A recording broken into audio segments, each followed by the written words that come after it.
Welcome back, gang, for the first time and hopefully many more to come. Don't forget to subscribe to the YouTube channel and click on the notifications right here, this little bell, so you can get those emails every time we go live. Peace. He'll get washed out. BoxingVoice.com over here with the former junior welterweight champion, Chris Algieri, over here for the Daniel Jacobs, Luis Arias press conference. So I guess people want to know, are you working with Danny for this fight? Yes. It's actually funny because I've worked with Luis in the past with his diet for his past, I think, 4 fights now, and I've been in camp now with Daniel for about 3 weeks. When this fight got announced, I was like, ah, man. I called up Luis right away. I was like, listen, man, you know, I'm working with the Daniels camp. You know, it's just business. You know, we're so cool. But you know, I'd like to be open about it. I know that you were kind of trying to just work with Danny or a few fighters, but I guess a lot of fighters have been reaching out to you to work with them. Are you looking maybe to expand upon that going forward?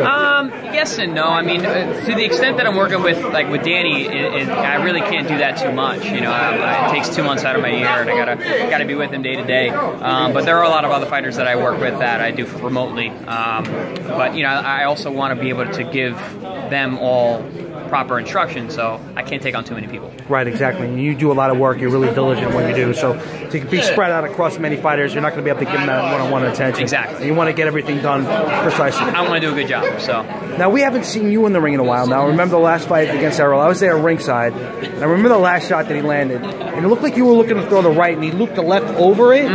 Right, and it just was like that split second, right, that Errol had. Yeah. I threw a body shot. He came with the shot over the top. I wasn't changing levels in that fight and that night. I kept getting clipped with shots, you know, over my punches like that.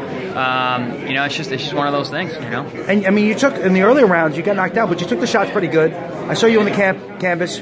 You were clear-headed. It was like just that one big shot that got you. Honestly, even that shot, I really wasn't that hurt after. I was just getting hit too much, you know, and it was just one of those things. I didn't have my legs under me that night, you know, so I couldn't do what I've done in the past and make a puncher and move on him. I tried to stand in front of him and fight him. It was the wrong game plan. You know, he's much stronger than I expected, a bigger guy, which is also why I need to go back down to 140. Right, that was going to be my next question. So is that what you're targeting right now? Yeah, I mean, I've never actually weighed 147 for any of my 47-pound fights. I went up because of the opportunities and the opponents that were there.